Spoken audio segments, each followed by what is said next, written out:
I'm going to tell you a story from my own experience. I was dealing with a pretty large customer, 50,000 seats, thousands of servers, 5 outsourcers. And we were looking at how to reduce the cost of their enterprise agreement renewal. That's one of the services I provide to my customers, looking at their enterprise agreement renewals. And the way it was structured, it was something like this. So this was desktop, costs of the desktop licenses. And these were server licenses. So roughly 70 to 30% in the total enterprise agreement cost. And that's typical. That's why everybody looks at the desktops first, because they think, okay, if there's the biggest amount of money, the largest sum that we pay, we're going to approach it from the 80-20 rule and just go full on reducing our Microsoft 365 costs, reprofiling users. There's lots of saving that can be achieved there. But this customer was clever enough to actually include everything into that exercise. What they had in the end is, for now, I'm just only talking about licensing savings. So what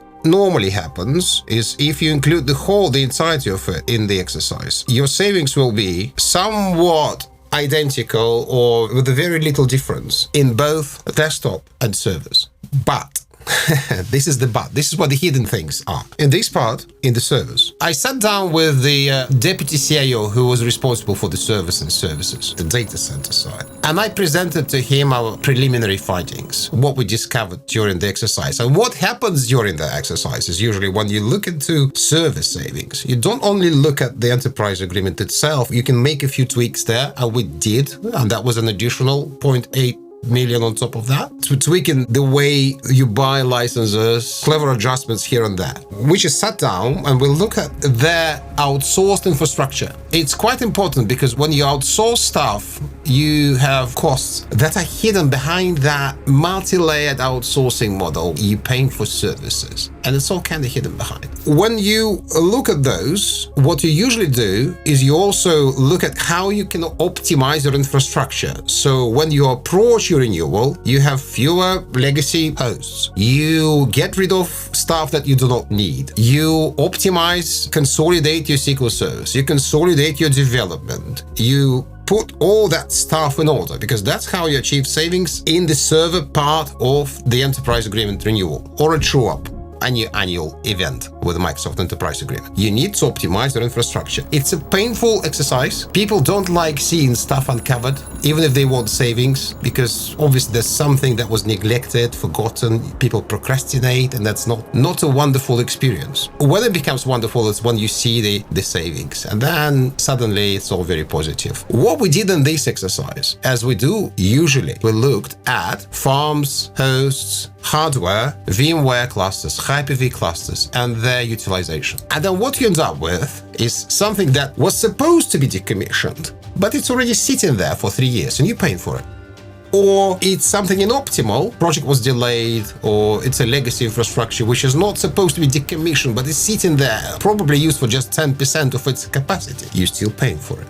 It's not only about licensing. You look at the inventory, look at the hosts, you look at the service, you look at what's the load of the service, and you ask one question: can we decommission that? These farms, these services, are we able to consolidate it? Do we still need that piece of equipment? Why do we have Microsoft Windows Server 2000 running here? Is anybody using this? But what we are not usually seeing as licensing professionals, I had to have an end customer, a clever end customer, to open my eyes, is all the other things behind that, which are electricity, support costs, hardware support. Yes, we are trying to optimize the infrastructure for the enterprise agreement renewal. And the goal of this exercise is to save on licensing, to reduce the money that is wasted on licensing, take that money and use it for something more useful. Deploy new farms, buy that new piece of software, buy that new piece of hardware, deploy stuff to the cloud, find resource in your budget. And that particular example that I'm mentioning right now, the direct savings at the time when we had that draft were about £1 million, around £1 million on licenses. I didn't think about this. And that particular person, our counterpart, our sponsor in that exercise from the service team, he looked at that and said, wait a second, have we not decommissioned that yet? Do we have these farms we don't need? And he was so surprised because that was hidden behind a layer of outsourcing. It wasn't in his immediate infrastructure that he manages himself. So he was quite surprised, and he immediately jumped to an Excel spreadsheet and started doing some numbers magic with me sitting beside him. So he was here, I was here. And saw some numbers quickly piling up, 400K from here, 500K from here. He ended up calculating costs. This was per year.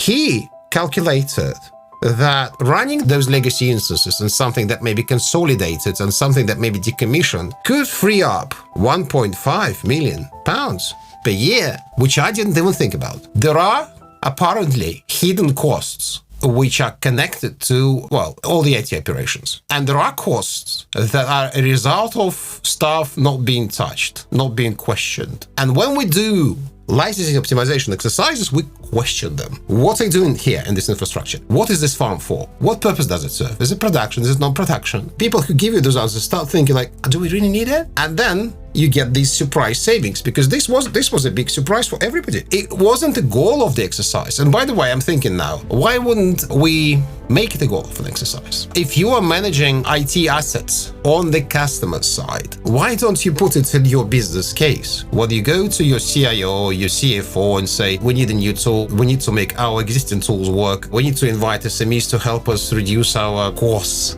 Why don't you also think about that in your business case and put it in your business case? Because this, in this exercise, was much higher. You can notice that, 50% higher than the savings from reduction of unwanted licenses.